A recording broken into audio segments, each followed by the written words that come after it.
Budget বিষয়টা এমনই একটা জিনিস, আপা যেটা বলছিলেন পারিবারিক বাজেট, এক্স্যাক্টলি, যে আমার সামর্থ্য অনুযায়ী ততটুকু আমি কিনবো। পয়সা নাই বা টাকা নাই, ফ্রিজ বা আমার টেলিভিশন ইচ্ছা ইচ্ছা আছে, আছে, কিনতে পারি। কিনতে পারি না। কিন্তু রাষ্ট্রীয় বাজেটের চরিত্রটা আবার ভিন্ন। ভিন্ন। সামর্থ্য এটা নাই, শুধু তারপরও ইন্টেনশনের ব্যাপার না, এটা শুধু ইন্টেনশনের ধার ব্যাপার খরচা না। করবো। ধার কর্য করে হলো আমি কিনবো, কারণ আমার একটু মোটা তাজা দেখানো লাগবে। এটা অনিবার্যতা বাজেটের। তো ওই ক্ষেত্রে সরোয়ার তুষার যেটা বলেছেন যে প্রতারণা, আমি ঠিক প্রতারণা বলতে চাই না, এটা harsh। এটা বাজেটের এক ধরনের চরিত্র। আর বাজেট যত না অর্থনীতি, সময়ে সময়ে তার চেয়ে বেশি রাজনীতি, যে যার মতো করে সে কারণে এটা তো আজকে করেন। টাইটেল হচ্ছে বাজেট পলিটিক্স। জি, চমৎকার টাইটেল হয়েছে দুই শব্দের মধ্যে। তো বরাবরই কোনো সরকারই বলে না যে তার বাজেটটা খারাপ। প্রত্যেক বাজেটে কিছু শব্দ আছে, কিছু শব্দমালা আছে। কোন বিরোধী দল কি বলে যে বাজেট ভালো হয়েছে? এরকম কখনো শুনেছেন? বিরোধী দলের মধ্যে এবার একটু রকম ফের আছে, হ্যাঁ, একটু সেটাই আমি যেটা শুনতে আমার চাচ্ছি। অবজারভেশন। আগে আমরা যেটা খেয়াল করেছি দীর্ঘ সময়ে, ব্যানারটা 2-3 দিন আগে লেখা হয়ে যায়, মানি না মানি না। তো যদি আপনি জিজ্ঞাসা করেন কি মানি না, কয় জানি না জানি না। এটা ব্যাখ্যা করতে হয় না, জানি না বললে হয়, মানি না বললে হয়। তো এবার বিরোধী দল যেটা করছে, ধরিয়ে দিচ্ছে জায়গাগুলো। এটা একটা ভালো লক্ষণ, এটা ভালো লক্ষণ। আর প্রকারান্তরে এটা কিন্তু এক ধরনের সহযোগিতা, যদি আমরা ইতিবাচকভাবে এভাবে দেখি, যে সরকারকে ত্রুটিগুলো ধরিয়ে দেয়া, ঝুঁকিগুলো দেখিয়ে দেয়া। তো আবার কোন কোন জায়গায় অবাস্তব, কেন অবাস্তব, সেটাও আবার তারা বলছে। এটাও তো সরকারকে এক ধরনের সহযোগিতা। আর বাজেটের অঙ্ক যেটা আপনি বললেন, বাংলাদেশের প্রথম বাজেট হয়েছিল 786 কোটি টাকা, আজকের বাজেটের তুলনায় সামান্য। আবার একটু আগে আমি যেটা বললাম যে বাজেট যেমন অর্থনীতি তেমন রাজনীতি, তার সাথে একটু আল্লাহ খোদার কাছে আত্মসমর্পণের একটা বিষয়ও থাকে। সেটা কেমন? 786 প্রথম বাজেট বাংলাদেশের, 786-কে কেউ কেউ বিসমিল্লাহির রহমানির রহিমের একটা সংক্ষিপ্ত রূপ মনে করেন। এখনো কোথাও কোথাও দেখবেন যে 786 হঠাৎ করে লেখা থাকে, হয় বাংলায় অথবা আরবিতে। তো এরকম একটা বাজেট দেয়া যে প্রথমেই তো চ্যালেঞ্জের বিষয়। 4 মাসে একটা বাজেট দেয়া চারটেখানি কথা নয়। আবার ঐতিহাসিকভাবে সত্য, বরাবর বাজেট প্রশ্নের চ্যালেঞ্জ বিএনপিকে নিতে হয় বারবার। 75 পরবর্তীতে বাজেট ঘোষণা স্বয়ং প্রেসিডেন্ট জিয়াউর রহমান দিয়েছিলেন।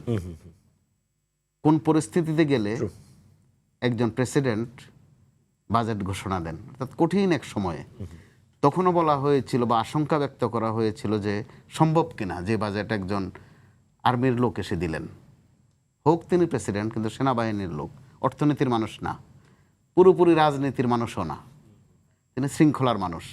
দেখা গেল যে অল্প সময়ের মধ্যে তার বাজেট কিন্তু খুব প্রশংসিত হয়েছে, কার্যকর হয়েছে। অনেকটা কারো কারো কেউ কেউ এখনো বলেন যে সেটার মধ্যে আল্লাহর কোনো রহমত ছিল, মানুষের বিশ্বাস যেই জায়গায়। আবার 91-তে যখন বিএনপি ক্ষমতায় আসলো, বিএনপি আজকের মতো এত শক্তিশালী ছিল না ওই সময়। আজকে যেটা বড় বিরোধী দল, তারাও তো বিএনপির সঙ্গে ছিলেন। তো তখন খুব বাজে অবস্থা ছিল দেশের। 9 বছরের একটা স্বৈর শাসনের অবসান, এরপরে সরকার গঠন, এরপরে ক্ষমতা নেয়ার কিছুদিনের মধ্যে একটা ঘূর্ণিঝড় 91-এর 29 এপ্রিল। তো ওই তার কয়েক মাস পরে বাজেট দেয়া, দেখা গেল যে ওই বাজেটও কিন্তু দেশের অর্থনৈতিক অবস্থাকে ঘুরিয়ে আনতে পেরেছে।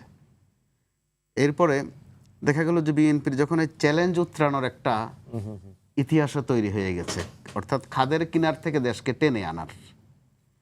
তো ওই ঐতিহ্য যখন তারা রাখছে, এবারও আবার দেখেন কেমন একটা পরিস্থিতিতে, প্রায় 17-18 বছর পরে, 111-এর 2 বছরে যদি আপনি 15 বছরের সাথে ধরেন 17 হয়, অন্তর্বর্তী সরকারের যদি আরো 1.5 বছর ধরেন, প্রায় 20 বছর পর বাজেট। খুবই কঠিন কাজ। মানে সময় বেশি, মানে 20 বছর পরে দিয়েছে সেটি কঠিন না, কঠিন হচ্ছে আসলে যে সিচুয়েশনে আমরা বাজেটটা দিয়েছি, পরিস্থিতি। একটা এত বড় একটা গণ আন্দোলনের পর বা অভ্যুত্থানের পর বাজেট 4 মাসের মধ্যে, মিল কলকারখানা বন্ধ। এখন আমরা বারবার বলছি যে কর্মসংস্থান কতটুকু হবে।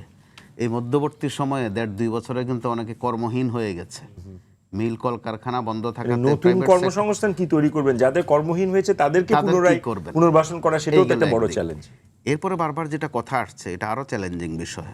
মাননীয় অর্থমন্ত্রী গতকাল আরো পরিষ্কার করে বলেছেন, যেটা তিনি ব্যাংকিং সেক্টর নিয়ে বলতে গিয়ে মূলত 4 বছরের কথা বলেছেন, যেখানে ব্যাংক এত প্রাসঙ্গিক। এখন আমরা কিন্তু মাত্র একটা ইসলামী ব্যাংক নিয়ে আছি, মানুষ ভয় পায় এখন, সত্যি মানুষ জানতে চায় আবার ব্যাংক নিয়ে। আবার 5টা ব্যাংক আছে যাদেরকে সম্মিলিত ইসলামী ব্যাংক, যেটি তারা ব্যাংকিং ভাষায় কি যেন বলে, মার্জার করে দেয়া। মার্জার করেছে। তো মার্জারের বাংলা খুঁজতে খুঁজতে গিয়ে আমি পেয়েছি যে জোর জবরদস্তিমূলকভাবে যেসব বিয়ে শাদী করে দেয়, একসাথে চলতে বাধ্য করে, ওটার বলে মার্জার করে দেয়া।